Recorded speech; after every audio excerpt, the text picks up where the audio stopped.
오늘 우리가 살펴보는 말씀에는 먼 훗날 이루어질 이스라엘을 향한 세 가지 예언이 담겨 있습니다. 1절부터 4절까지는 이제까지와 다르게 공의와 정직으로 모든 판단이 이루어지게 될 것입니다. 10절부터 12절까지는 이방 민족들에 의해 흩어진 이스라엘 백성들을 다시 모으실 것입니다. 13절부터 16절까지는 북이스라엘과 남유다로 나누어졌던 이스라엘이 하나가 되어서 애굽 땅에서 나오던 때와 같이 모든 것을 회복하실 것입니다. 그리고 이 모든 일들이 이루어지는 것은 이새의 줄기에서 한 싹이 나서 그 뿌리에서 한 가지가 결실하기 때문입니다. 이것이 무슨 의미입니까? 이새는 다윗의 아버지입니다. 다윗은 이미 지나갔습니다. 하지만 다윗의 뿌리에서 진정한 왕이 탄생할 것입니다. 하나님의 아들이 이 땅에 오실 것입니다. 우리 주 예수 그리스도로 인해 모든 회복의 역사가 이루어질 것입니다.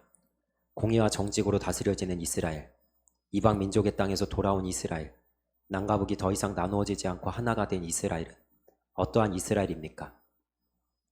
6절부터의 말씀입니다. 그때 이리가 어린 양과 함께 살며 표범이 어린 염소와 함께 누우며 송아지와 어린 사자와 살찐 짐승이 함께 있어 어린 아이에게 끌리며 암소와 곰이 함께 먹으며 그것들의 새끼가 함께 엎드리며 사자가 소처럼 풀을 먹을 것이며 젖먹는 아이가 독사의 구멍에서 장난하며 젖된 어린아이가 독사의 굴에 손을 넣을 것이라. 아멘. 이리와 표범, 곰과 사자는 강한 자들을 의미하고 어린 양과 어린 염소, 송아지와 암소는 약한 자들을 의미합니다.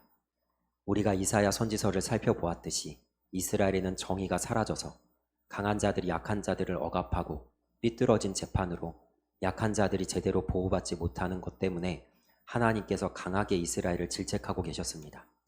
하지만 하나님의 아들 예수 그리스도로 인해 이 모든 것이 바로잡힐 것입니다. 공의와 정직으로 판단받는 이스라엘은 더 이상 강한 자와 약한 자가 구분되지 않는 것입니다. 강한 자가 약한 자를 보호하고 서로 마음껏 어울리며 구분 없이 하나가 되는 일이 일어날 것입니다. 이 일은 2000년 전에 예수님이 오셨을 때 부분적으로 이루어졌습니다. 예수님은 강한 자에게 강하고 약한 자에게 약하셨습니다.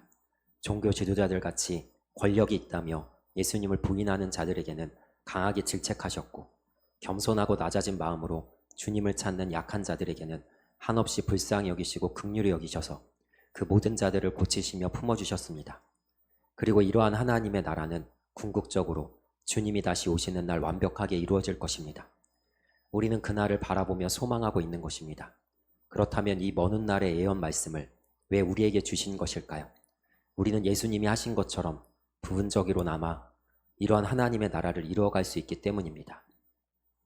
9절 말씀입니다.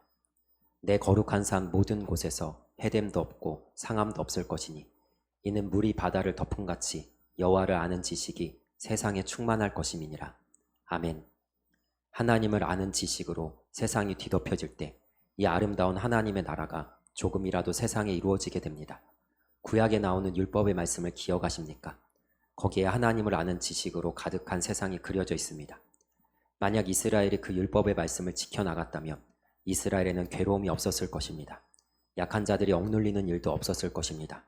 그러나 이스라엘은 하나님을 아는 지식을 잃어버렸습니다. 그래서 그들은 선을 행하기보다는 악을 행했던 것입니다. 우리는 하나님을 아는 지식을 회복해야 합니다. 내가 있는 이곳, 이 자리에서만이라도 하나님의 마음으로 하나님의 나라를 만들어 가야 합니다. 주변에 있는 이들을 사랑으로 품으십시오. 하나님께 감사하고 찬양하는 마음으로 매일을 사십시오.